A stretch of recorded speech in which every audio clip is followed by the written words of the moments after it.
et sœurs, nous avons bien des raisons pour louer le Seigneur notre Dieu. Il a fait de nous ses privilégiés.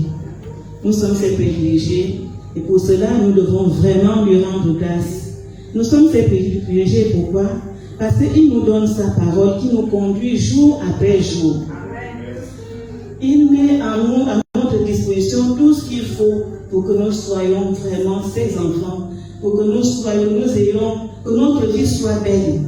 Nous devons lui dire, nous le louer et lui dire merci. Alors nous allons lui dire merci pour sa parole qu'il met à notre disposition tous les jours. Nous allons lui dire merci parce qu'il déclare dans le livre d'Isaïe que nous sommes précieux à ses yeux. Il nous garde dans la paume de sa main tous les jours de notre vie. Alors disons-lui merci. Seigneur, nous te bénissons, nous te rendons grâce pour le souffle des yeux qui t'a révélé ce matin. Père éternel, merci encore pour ton amour, merci pour ta grâce. Merci Seigneur Jésus pour ton amour infini que tu as vis-à-vis de tes enfants, Père éternel. Père éternel, nous te rendons grâce pour tous tes bienfaits. Nous te rendons grâce, Seigneur Jésus, parce que tu es l'alpha et l'oméga. Nous te rendons grâce, Seigneur Jésus, parce que tu as veillé sur nous durant cette journée.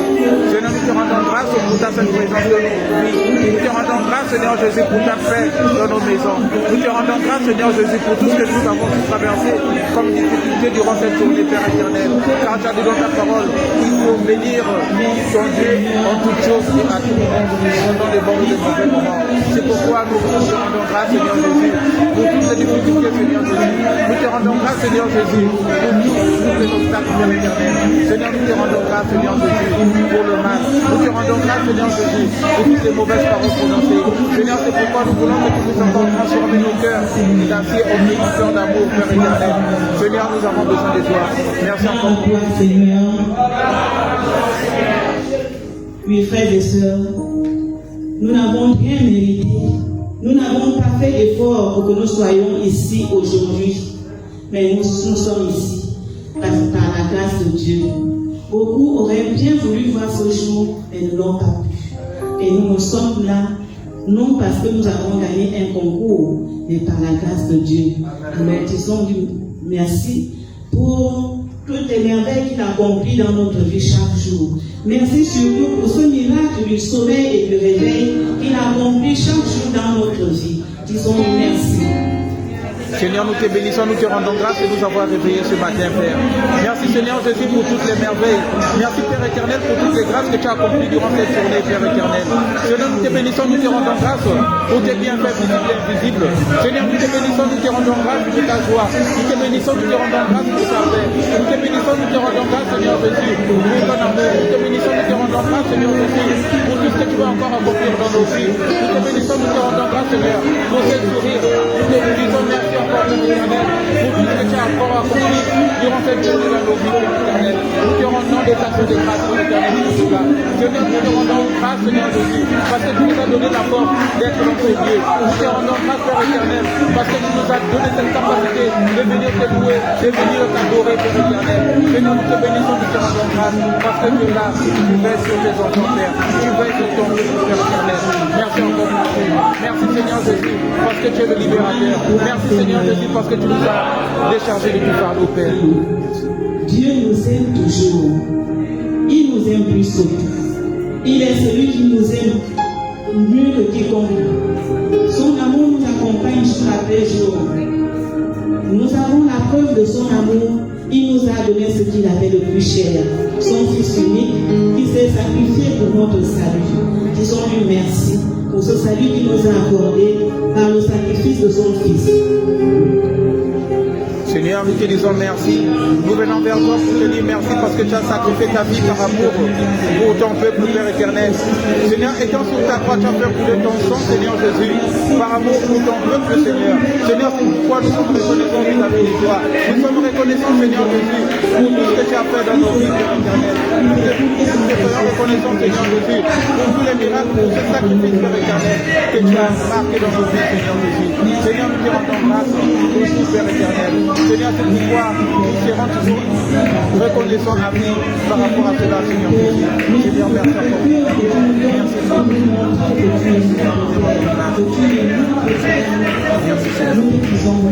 Seigneur. Merci, merci, merci. Gloire et louange à toi, Jésus. Gloire et louange à toi. Frères et sœurs, l'amour de Dieu nous accompagne chaque jour. Il est fidèle dans son amour malgré ce que nous sommes. Malgré ce que nous sommes, il est fidèle dans son amour. Nous allons lui dire merci pour cette fidélité. Le plus souvent, il met sur nos chemins des prophètes, il met des anges, il met des prêtres, il met beaucoup de personnes, beaucoup de situations pour nous montrer qu'il nous aime. Mais souvent, nous ne voyons pas, parfois, nous reconnaissons, nous disons, Dieu a mis aujourd'hui un ange sur ma route. Dieu a mis aujourd'hui un ange sur ma route, comme il a fait dans la lecture d'aujourd'hui avec l'histoire de Naaman, avec cette petite fille d'Israël qui lui a demandé d'aller auprès du prophète qui est en Israël pour se faire guérir de sa lèpre. Alors nous allons lui dire merci pour tous ces prophètes, pour tous ces anges qui placent sur nos chemins, pour nous guider, pour nous sauver, pour nous orienter. Disons-lui merci. Seigneur Jésus, nous venons vers toi. Nous te disons merci, Père éternel, pour tous ces prophètes que tu as mis sur le chemin, Père éternel.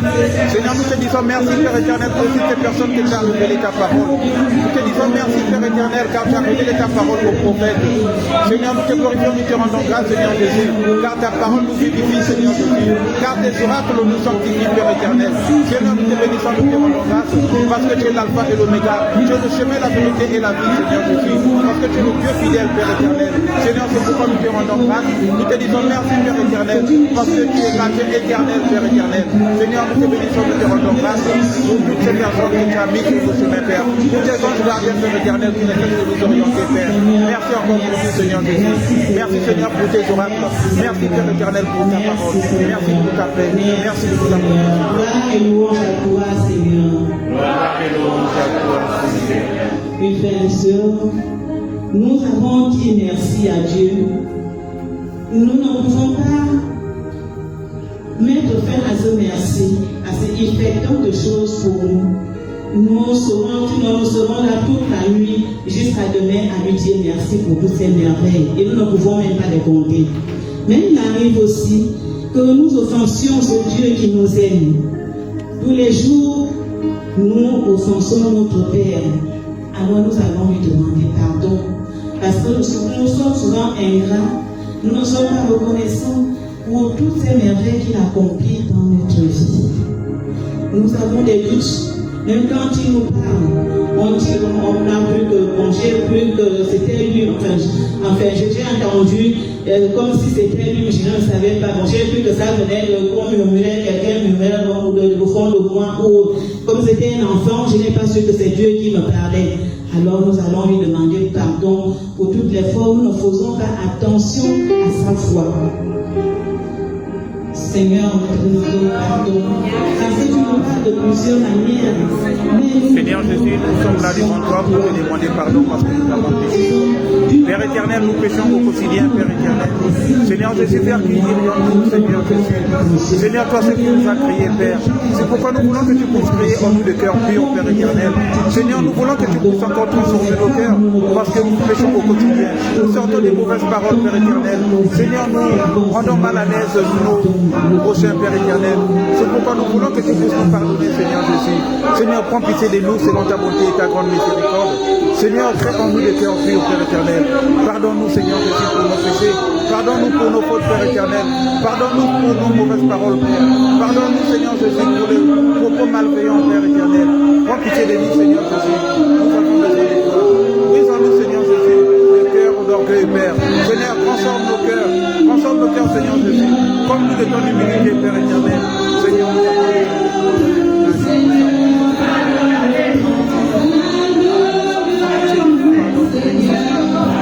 Seigneur, transforme-nous. Prends pitié de nous, Seigneur Jésus.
Et nous croyons qu'il nous a accordé ce pardon.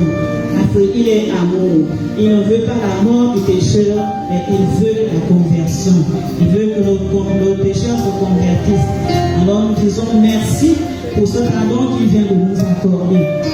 Et maintenant, nous allons invoquer le précieux sang de Jésus, qu'il vienne nous protéger, que son précieux sang vienne encore nous sauver les démons. Invoquons ensemble le précieux sang de Jésus.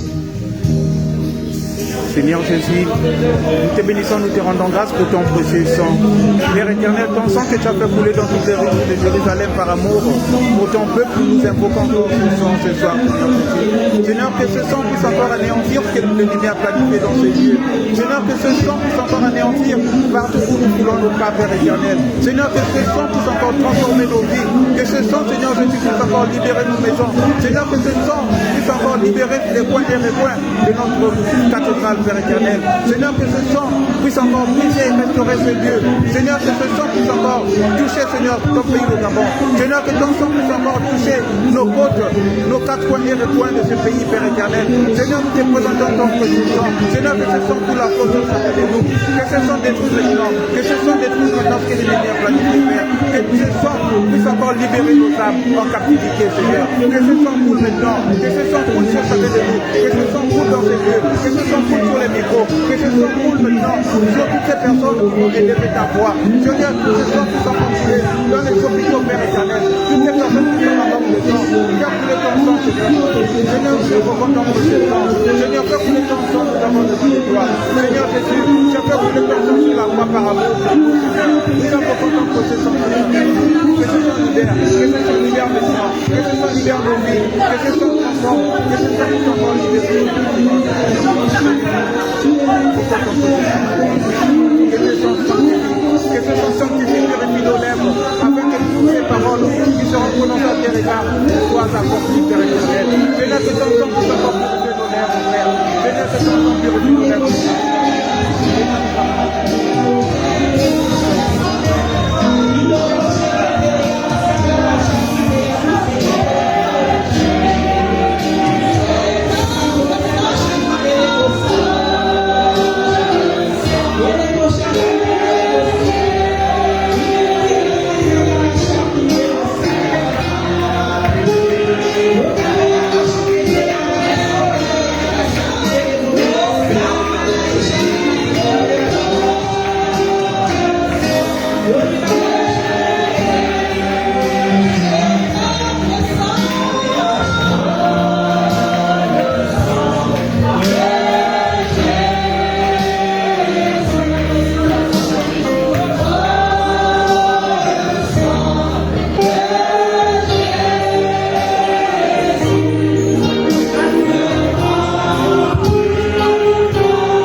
Le sang de Jésus a coulé sur nous, son pardon est nous accordé. Et maintenant nous savons que malgré cela, nous ne sommes capables de rien de nous-mêmes.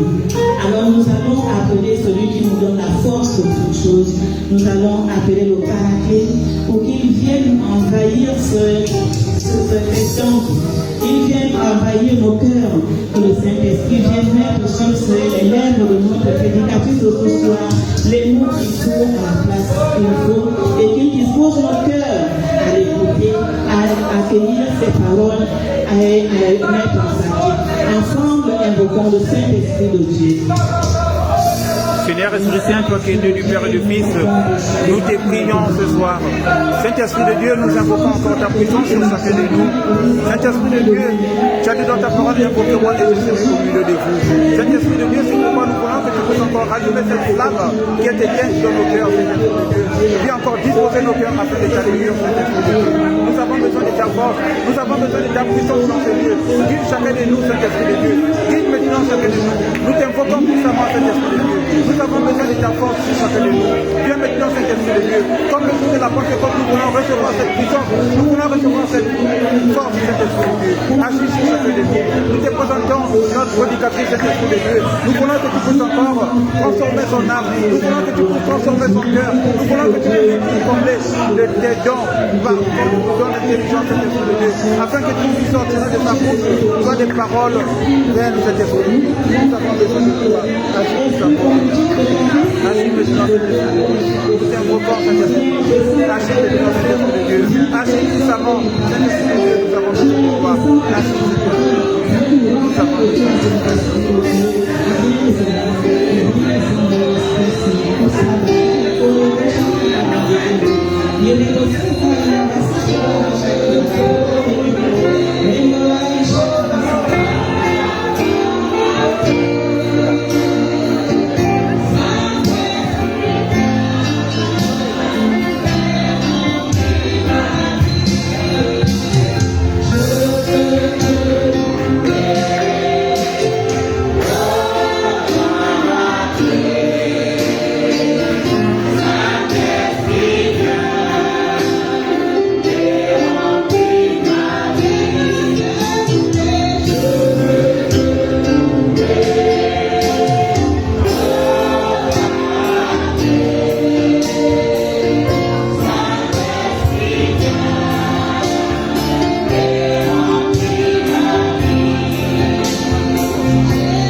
Oui, Seigneur Esprit Saint, viens et remplis ma vie.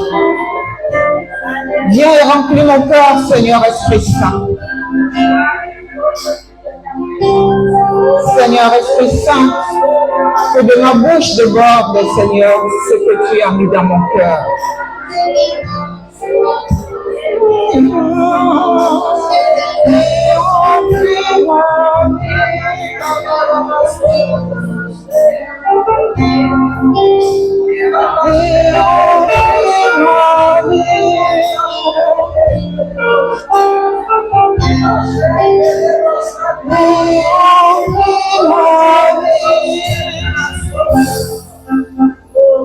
Frères et sœurs, nous pouvons nous asseoir dans la présence du Seigneur.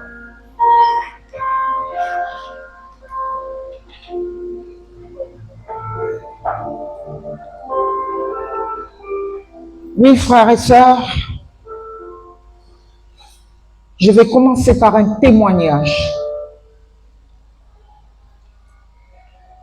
Je suis mère d'un enfant handicapé, trisomique 21, qui a eu une grosse malformation cardiaque et a dû donc subir une grosse chirurgie réparatrice. Mes frères et sœurs, des 4 enfants que j'ai eus, c'est l'enfant qui a été programmé, je dirais, dans l'intelligence humaine.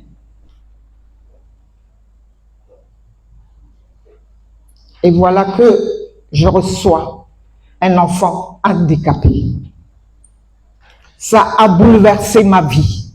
Ça a bouleversé notre vie. Mes frères et sœurs, alors que jusque-là, on menait une vie en marge de Dieu, parce que je vous assure, malgré mes origines, j'étais plus celle-là qui parlait de Dieu. J'étais plus celle-là qui cherchait à vivre selon les préceptes de Dieu. Mais au moins quelque chose me restait.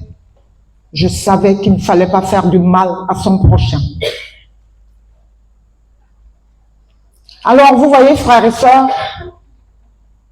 je vous dirais que par contre, la présence de cet enfant aujourd'hui, je dis, c'est une bénédiction. C'est une bénédiction, pourquoi? Parce que c'est à cause de cet enfant que moi, la première, j'ai commencé à me poser des questions concernant Dieu. Oui, Seigneur, comment? Jusque-là, tout me réussissait. Comment? Petit à petit, j'ai compris et j'ai eu cette soif de retourner vers l'origine, vers la source, vers le Créateur, vers ce Dieu qui est amour. Oui, j'ai compris à travers cet enfant ce que c'était que l'amour de Dieu. Parce que figurez-vous, c'est lui qui, le premier de nos enfants, a été baptisé. Et j'ai toujours dit, c'est Franck qui nous a ouvert la porte vers Dieu. Et j'avais tellement culpabilisé parce que malgré mes origines, j'avais rien appris à mes enfants de ce que c'était Dieu. Je suis venu ici tout en pleurant, voir le curé de l'époque qui était l'abbé Eusebius. Et je lui ai expliqué ma situation vraiment avec un océan de larmes, je dirais. J'avais honte, j'ai culpabilisé. Ce prêtre nous a beaucoup aidés. Et une fois encore, je dirais, à cause de Franck, nous avons goûté à la miséricorde de Dieu. C'est pour vous dire, frères et sœurs, que malgré nos infidélités, malgré nos faiblesses, Dieu reste ce Dieu d'amour, ce Dieu fidèle et ce Dieu de justice. Ça, c'est ma petite histoire. Si nous prenons dans l'économie du salut, le peuple juif est le peuple qui a reçu la parole de Dieu en premier. Vous avez vu ce qui est arrivé après. Malgré l'infidélité du peuple juif, est-ce que Dieu a arrêté d'aimer les hommes? Non. Ce sont les Juifs qui ont crucifié Jésus. Mais ce Jésus-là a été envoyé pour nous racheter parce que Dieu nous aime et qu'une fois de plus, il est fidèle et il est juste. Comme nous le dit Paul, si nous ne croyons pas à la mort et à la résurrection de Jésus le Christ, notre foi est vaine. Celui qui croit, qui accepte et qui confesse que Jésus est Seigneur et Sauveur, celui-là, il est juste devant Dieu par sa foi. Alors, frères et sœurs, vous voyez, quand on a fait cette rencontre avec le Christ, est-ce qu'on peut rester indifférent avec Dieu?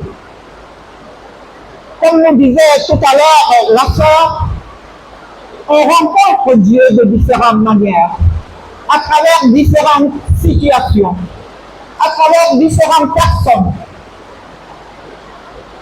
Mais nous savons que c'est le même Dieu. Dieu s'exprime de différentes manières, selon nos besoins, selon nos situations. Parce que c'est lui qui vient nous rejoindre dans nos situations. Nous venons d'origines diverses. Nous avons des éducations différentes. Mais qu'est-ce qui nous unit? Nous qui sommes là, nous qui avons accepté librement d'être là, présents. C'est cette foi en Dieu, en ce Dieu d'amour, en ce Dieu juste, en ce Dieu fidèle, en ce Dieu miséricordieux. C'est cela qui nous unit, frères et sœurs. Ça ne veut pas dire que tout se passe toujours bien. Dans la parole de Dieu, vous savez, frères et sœurs, il y a quelques exemples de conversion qui nous sont donnés. Et quelqu'un a chanté, tu ne peux pas rencontrer ce Dieu-là et rester le même. Nous avons tous en tête la conversion de Paul. Paul, ce bon juif, plein de connaissances, d'éducation. Paul, ce juif pharisien qui persécutait les chrétiens, a été saisi. Et tout a changé. Et tout a changé. De persécuteur, il est devenu un disciple du Christ. Pourquoi je parle de Paul, frères et sœurs? C'est vraiment un exemple, j'allais dire, vivant et dans l'économie du salut. Paul, vous savez, il a été élu, entre guillemets, apôtre des nations par le Christ lui-même. Il a été envoyé comme d'autres, porter la bonne nouvelle à ceux qui n'étaient pas justes, puisque c'est les justes qui ont d'abord reçu la parole de Dieu sous la forme de la loi. Mais Paul a été envoyé avec d'autres plus loin, après avoir été saisi, après cette conversion puissante qu'il a vécue, il a été envoyé vers les autres. Nous aussi, frères et sœurs, quand nous rencontrons ce Christ qui est venu dans l'humilité, par obéissance, et parce qu'il nous aimait, il est venu nous sauver, nous racheter, nous donner la vie éternelle. Nous ne pouvons pas rester les mêmes. Nous ne pouvons plus rester les mêmes. Nous sommes envoyés pour porter cette bonne nouvelle aux autres. Vous vous rappelez au début, le noyau entrant, nous vous avons dit qu'on plaçait notre mandat sous le sceau de la communion fraternelle et de l'enseignement. Parce que sans cette communion fraternelle, frères et sœurs, nous ne pouvons pas vivre, expérimenter tout ce caractère de Dieu que j'ai cité tantôt. Oui, c'est vrai, le salut est personnel, mais on ne vit pas sa foi seul. C'est pas possible. D'où les communautés. On n'a rien inventé. Donc je vous disais, Paul est celui qui a formé d'abord la communauté d'Antioche, la première communauté chrétienne. Vous savez tous à Antioche que les disciples de Jésus ont reçu pour la première fois le nom de chrétiens.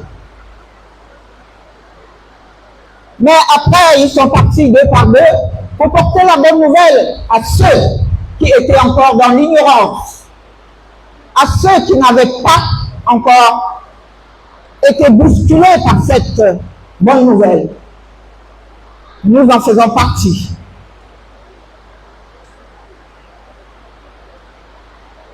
Mais aujourd'hui, je vais vous parler plus particulièrement de la communauté de Rome. La communauté de Rome, frères et sœurs, ce n'est pas une communauté que Paul a formée, a fondée. Il devait s'y rendre. Alors, il écrit, comme d'habitude, aux églises, aux communautés. Paul écrit à la communauté de Rome. Il entend, elle existe déjà cette communauté, il entend parler d'elle. Mais il y a quelques petits soucis. Soucis de cohésion. Parce que quand les hommes se mettent ensemble, il y a toujours des petits soucis. Mais là, vraiment, ce n'était pas des petits soucis niveau... Vous savez, dans la communauté de Rome, il y avait des juifs d'origine qui sont devenus chrétiens, mais qui continuaient donc à pratiquer les rites traditionnels de chez eux. Et pour eux, les étrangers, entre guillemets, qui acceptaient de devenir chrétiens, ceux-là voulaient qu'ils pratiquent les mêmes rituels qu'eux. Un peu à la manière des pharisiens, frères et sœurs. Parce que qui sont les pharisiens? Les pharisiens, c'était cette secte-là chez les juifs. Des gens qui maîtrisaient la parole, la loi. Des gens qui campaient sur tout ce qui était extérieur à la loi, les gestes, les paroles, qui accompagnaient tout ça. Ils étaient très soucieux de ça. Ce qui fait que même il leur arrivait d'exclure de leur communauté les gens qu'ils estimaient ne pas être à leur niveau. Et ça posait des problèmes. Ça entraînait d'autres problèmes. Vous êtes sans oublier, frères et sœurs, que même dans les évangiles, le Christ a parlé des pharisiens. C'était des gens qui étaient en marge de leur société à cause de leur pratique et de leur conception de la pratique de la loi. Donc même Jésus se heurtait à ces pharisiens. Il est allé même jusqu'à les qualifier d'hypocrites. Vous faites de gros fardeaux, vous les chargez, vous les mettez sur les autres. Alors, frères et sœurs, je vais vous lire un passage de cette lettre que Paul adresse aux chrétiens de Rome pour les exhorter à vivre vraiment en communion, à placer leur intérêt et mettre leur foi, leur confiance en ce Christ qui est venu pour nous justifier par sa passion en mourant sur une croix, mais surtout, il est ressuscité.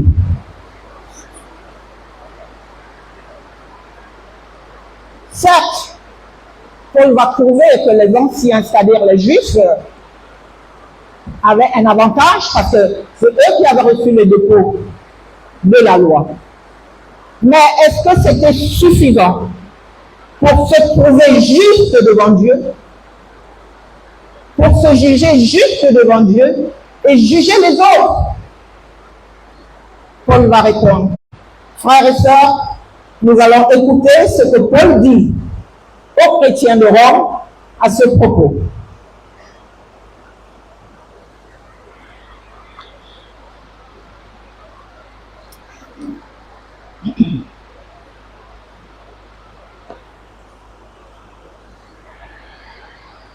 Mais alors, quelle est la supériorité du juif? Quelle est l'utilité de la circoncision? Grande à tout égard. D'abord, parce que c'est aux juifs que les paroles de Dieu ont été confiées. Mais alors, qu'en est-il? Si certains ont refusé de croire, leur manque de foi va-t-il donc empêcher Dieu d'être digne de foi? Pas du tout. Qu'il soit bien entendu que Dieu est véridique et tout homme menteur. Comme il est écrit. Ainsi, on te reconnaît juste lorsque tu parles et tu triomphes lorsqu'on te met en jugement. Et si notre injustice manifeste la justice de Dieu, que dirons-nous? Que Dieu est injuste quand il donne le libre cours à sa colère? Et là, je parle de manière humaine, mais pas du tout. Sinon, comment Dieu jugera-t-il le monde? Et si la vérité de Dieu éclate pour sa gloire grâce à mon mensonge, pourquoi suis-je encore condamné comme pécheur? Faut-il dire, faisons le mal pour qu'il en sorte du bien, comme certains nous accusent injurieusement de le dire? Ceux-là méritent leur condamnation. Parole de Dieu Tout-Puissant. Alors, j'ai lu ces paroles au chapitre 3 des Romains, des versets 1 à 8. Alors, frères et sœurs, Dieu nous parle en tout temps. Dieu peut s'adresser à quelqu'un individuellement, comme on l'a vu, à travers les épreuves, à travers les circonstances, comme mon histoire que je vous raconte. Dieu peut s'adresser à tout un peuple, comme il s'est adressé au peuple juif. Mais aujourd'hui, Dieu, à travers Paul, s'adresse à la communauté que nous formons. Alors, je me pose la question, frères et sœurs. On a dit que Dieu était fidèle. Sa parole est vie. Elle est vraie, elle est vérité. Si nous avons cette parole en ce jour dans notre communauté, qu'est-ce que ça veut dire?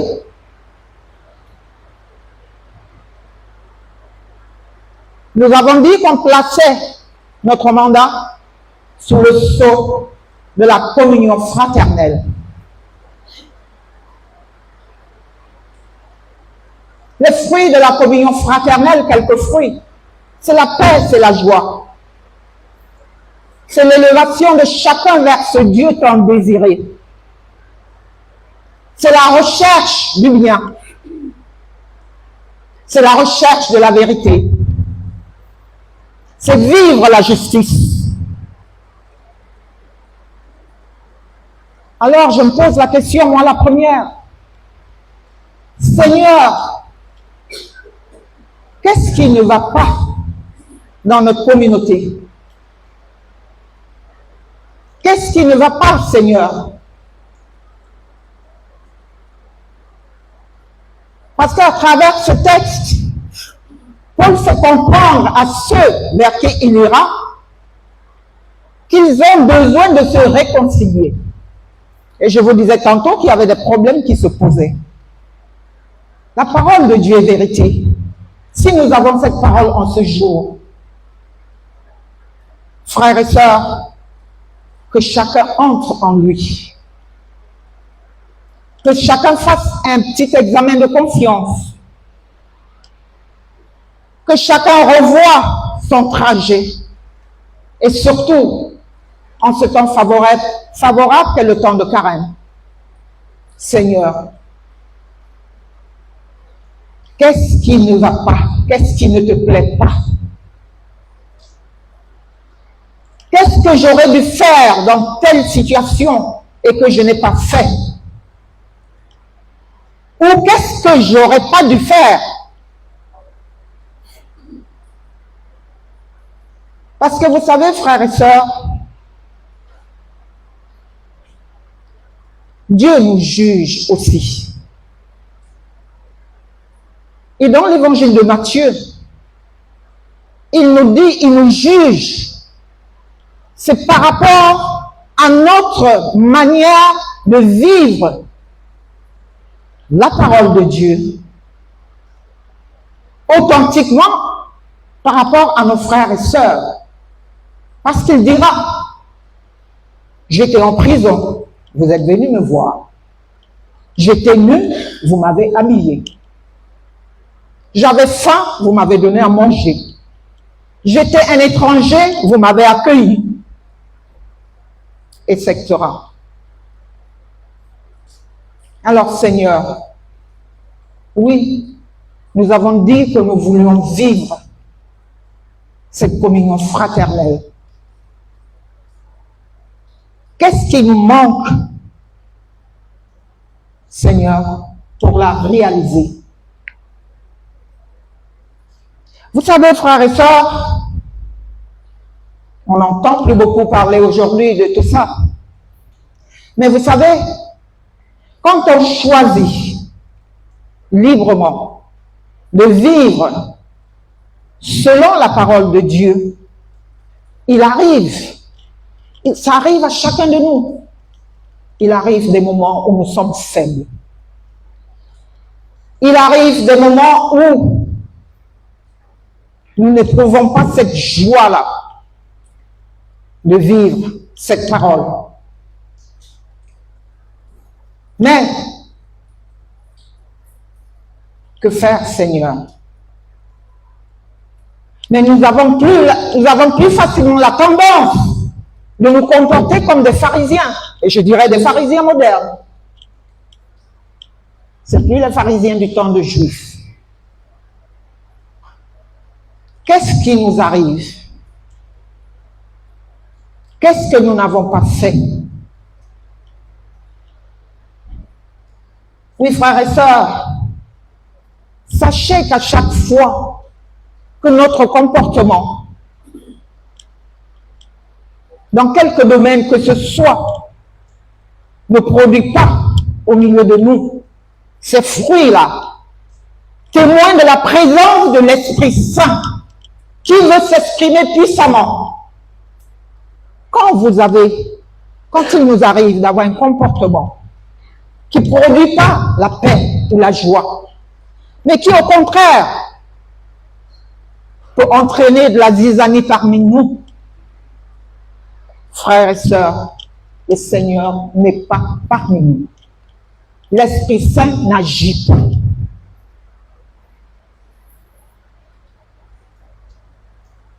Chaque fois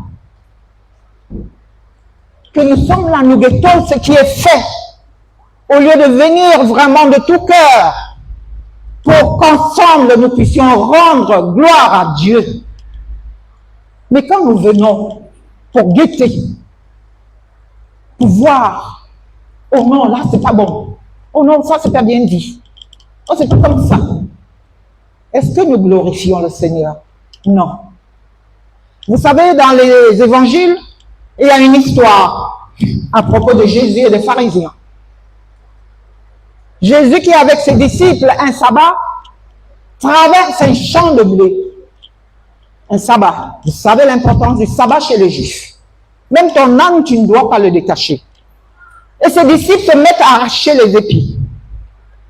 Les Juifs qui étaient cachés là sortent et disent « Ah, vous avez vu ?» Frères et sœurs, ne soyons pas les pharisiens des temps modernes. Ça profite à qui? Nous tous, nous sommes des commandeurs de la miséricorde de Dieu. Chacun de nous, quand nous sommes chargés, nous cherchons par tous les moyens à déposer cela au pied du Christ, quelle que soit la façon, la manière de chacun. Mais une fois sorti de là, toi qui as goûté à cette miséricorde-là, une fois sorti de là, tu commences à charger ton frère à côté. Ah non, non. Ça ne fait pas vivre la communauté. Ça ne fait pas vivre la communauté. Frères et sœurs, à travers cette parole que Dieu nous donne en ce jour, pour notre communauté, et en ce temps de carême, prions, supplions le Seigneur qui est bon, qui est fidèle et qui est miséricordieux. Supplions le Seigneur qui nous donne cette grâce-là, qu'a eu une femme comme la Samaritaine dans l'évangile d'hier. Elle a eu une grâce, cette femme. Vous connaissez l'histoire de la Samaritaine. C'est à midi qu'elle va au puits parce qu'elle a honte d'elle-même. C'est pas une heure habituelle pour aller au puits. Mais par la grâce du Seigneur et par amour, c'était le temps de Dieu pour elle. Les Samaritains, ils ne vivaient pas dans les communautés juives. Elle a rencontré Jésus. Jésus savait bien qui c'était. Mais comme on dit, nous disons souvent que nous cherchons Dieu. Mais c'est lui qui prend l'initiative de venir à nous, frères et sœurs. Jésus attendait cette femme-là, ce jour-là, à cette heure-là, au puits de ses pères, comme elle dit. Mais elle a eu cette grâce, la Samaritaine, d'écouter ce que le Seigneur disait, de réaliser, de se convertir. La preuve de sa conversion, c'est quoi? C'est que cette femme qui était venue pour puiser de l'eau, et elle disait qu'elle ne pouvait pas en donner à Jésus parce que le puits était profond. Oui, la Samaritaine, après avoir rencontré Jésus, après que Jésus ait parlé, après que Jésus ait proclamé la parole de vie, cette femme, elle dépose là tout ce qui la séparait de l'amour de Dieu. Représenté ici dans cette histoire, frères et sœurs, par sa cruche, par cette eau qui n'étanche pas les soifs, et par ce puits qui ne donne pas d'eau vive. Oui, frères et sœurs, humilions-nous, demandons au Seigneur de nous aider d'abord de nous aider par la grâce de l'Esprit Saint. L'Esprit Saint qui est notre mémoire du cœur, comme le dit le boss. Qu'il nous aide à regarder nos vies, à voir ce qui en nous empêche de vivre l'amour de Dieu, de vivre la fidélité de Dieu, de vivre la miséricorde de Dieu. Et surtout que nous ne restons pas là, que nous ne gardons pas ça pour nous. Parce que qu'est-ce qu'elle fait, cette femme? Elle court vers les autres. Le désir de Dieu. Seigneur, ta parole qui est feu. Elle a couru vers les autres, annoncer la bonne nouvelle. Celui-là que j'ai vu, vous savez ce qu'il m'a dit? Elle devient alors disciple de Christ. Frères et sœurs, notre communauté ne se construira pas sans nous. Et cette communauté ne se limite pas ici, dans notre cathédrale, hors les murs, comme aime dire notre curé. Ce que nous apprenons ici, nous devons pouvoir le vivre dans nos milieux de vie. Autour de nous. C'est ça, la gloire de Dieu. La gloire de Dieu, c'est l'homme debout, l'homme avec grand tache. C'est l'homme debout. Dieu s'occupe de toutes les dimensions de l'homme.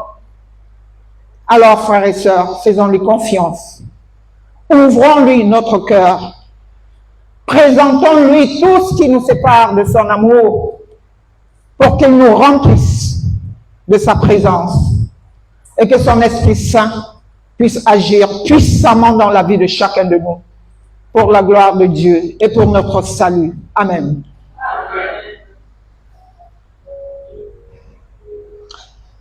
Alors, frères et sœurs, nous allons prendre un petit temps de prière, nous allons nous lever.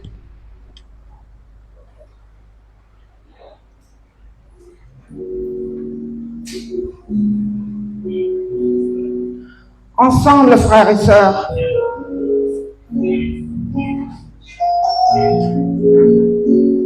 prions prions pour que Dieu, dans sa grande miséricorde, nous pardonne, nous éclaire sur ceux qui ne confessent pas son nom et nous donne la force de nous en séparer. Ensemble, prions. Ô Père éternel, ô Seigneur Dieu, je me présente devant toi, Seigneur, avec toutes mes faiblesses. Ô Seigneur, toi qui es le Dieu d'amour, toi le Dieu de miséricorde. Seigneur, que tu viennes encore agir puissamment dans ma vie. Seigneur, que tu éclaires, tourne mon chemin. Que tu fasses le tri, Seigneur, que je dois faire. Oh Seigneur, je te demande pardon pour tout ce qui ne va pas, pour tout ce qui ne confesse pas ton nom, Seigneur. Oh Seigneur, viens encore agir. Viens encore agir, Seigneur. La référence.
Gloire et louange à toi, Seigneur Jésus.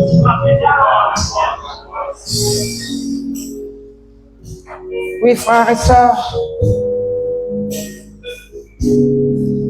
Dieu est le Dieu fidèle. Il accomplit ce qu'il dit. Oui, frères et sœurs, pour chaque fois que nous avons manqué de patience, pour chaque fois que nous n'avons pas eu l'espérance qu'il faut, en nous disant que oui, je présentais telle situation au Seigneur. J'ai attendu. Bon, comme il est sourd, je vais voir ailleurs.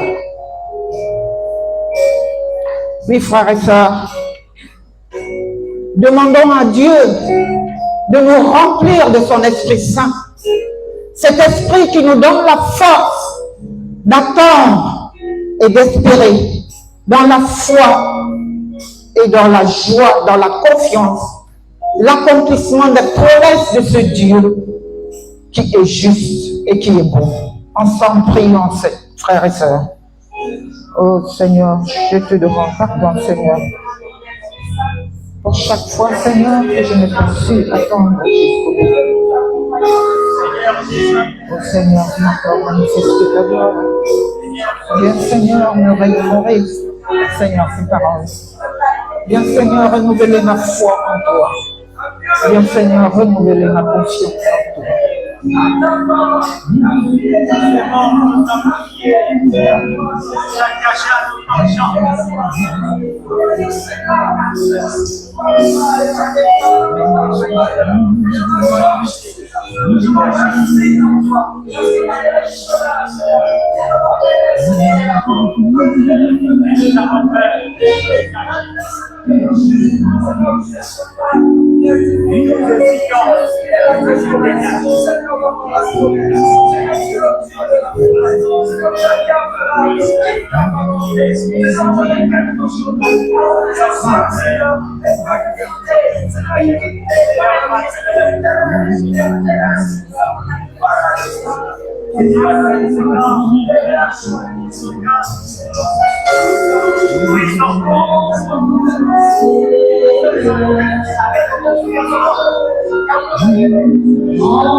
Oui, frères et sœurs, nous avons ouvert nos cœurs à notre Dieu. Nous lui avons crié notre misère. Laissons ce Dieu-là, qui est bon et qui est miséricordieux, nous parler. Nous prenons quelques minutes de silence et si quelqu'un reçoit quelque chose, qu'il s'avance.